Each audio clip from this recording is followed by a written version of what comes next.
नमस्कार, आप देख रहे हैं सिटी पोस्ट और मैं हूं अभिषेक मिश्रा। देखिए, बिहार के मुख्यमंत्री नीतीश कुमार के बेटे निशांत की क्या राजनीति में एंट्री होने जा रही है। वैसे ये सवाल पिछले कई महीनों से है और इस सवाल पर पिछले कई महीनों से चर्चा हो रही है। एक रवायत, एक जो परंपरा है क्षेत्रीय दलों में, वो परंपरा भी इस चर्चा की वजह है। क्षेत्रीय दलों को परिवार के लोग ही संभालते हैं और इसकी एक लंबी फहरिस्त है उदाहरणों की। आप समाजवादी पार्टी का उदाहरण ले लें, मुलायम सिंह यादव के बाद अखिलेश यादव। आप लोक जनशक्ति पार्टी का उदाहरण ले लें, रामविलास पासवान के बाद चिराग पासवान। आप कई और दूसरी पार्टी, आप आरजेडी का उदाहरण ले लें, लालू यादव, और उसके बाद तेजस्वी यादव। लालू यादव अभी राजद के राष्ट्रीय अध्यक्ष हैं, लेकिन विरासत अगर किसी को सौंपी गई तो तेजस्वी यादव को सौंपी गई। परिवार के लोग ही संभालते हैं और ऐसे और भी कई उदाहरण, देश भर में दर्जनों उदाहरण आपको मिल जाएंगे।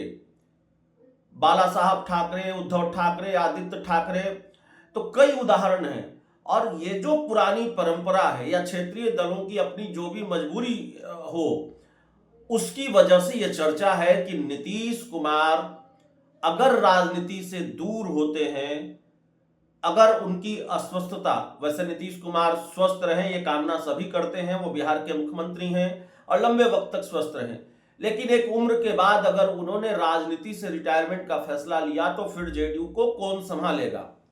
पार्टी के अंदर से ये आवाज उठती रही है कि नीतीश कुमार के बेटे निशांत कुमार को राजनीति में लाया जाना चाहिए, उनकी राजनीति में एंट्री होनी चाहिए।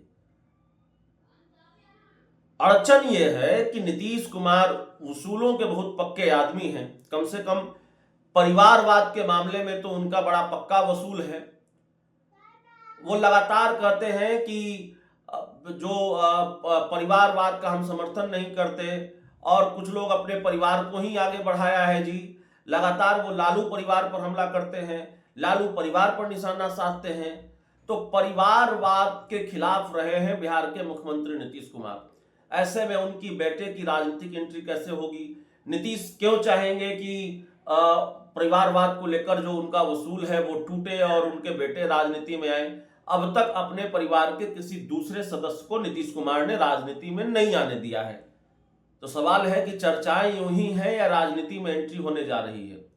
तो दरअसल निशांत की राजनीति में एंट्री हो सकती है। अब इसके कुछ मजबूत संकेत मिलने लगे हैं और बयान, हालांकि खबर हमने आपको दिखाई है निशांत की राजनीति एंट्री को लेकर, जो भी अपडेट है वो आप सिटी पोस्ट पर देख रहे हैं। लेकिन अब आनंद मोहन का बयान भी आया है। आनंद मोहन नीतीश कुमार के करीबी नेता, और उन्होंने जाहिर तौर पर एक बड़ा बयान दिया है। आनंद मोहन ने कहा है कि जब इंजीनियर का बेटा इंजीनियर हो सकता है, नेता का बेटा नेता क्यों नहीं हो सकता। निशांत अगर राजनीति में आने का फैसला लेते हैं तो सब स्वागत करेंगे। और निशांत का अपना एक बयान है, पहली बार उन्होंने कोई पॉलिटिकल बयान दिया। उन्होंने कहा कि उनके पिता ने अच्छा काम किया है, उनको वोट दीजिए। तो पिता के लिए वोट की अपील पहली बार निशांत ने की थी और जाहिर तौर पर इस बयान को भी संकेत के तौर पर माना जा रहा है कि निशांत राजनीति में आएंगे। अब आनंद मोहन का बयान भी आया है, पार्टी के बड़े नेताओं की तरफ से भी बयान सामने आने लगे हैं। आनंद मोहन ने कह दिया है कि निशांत को राजनीति में आना चाहिए, या निशांत राजनीति में आने का फैसला लेते हैं तो सब स्वागत करेंगे। अगर इंजीनियर का बेटा इंजीनियर हो सकता है तो नेता का बेटा नेता क्यों नहीं हो सकता। बहुत बहुत धन्यवाद।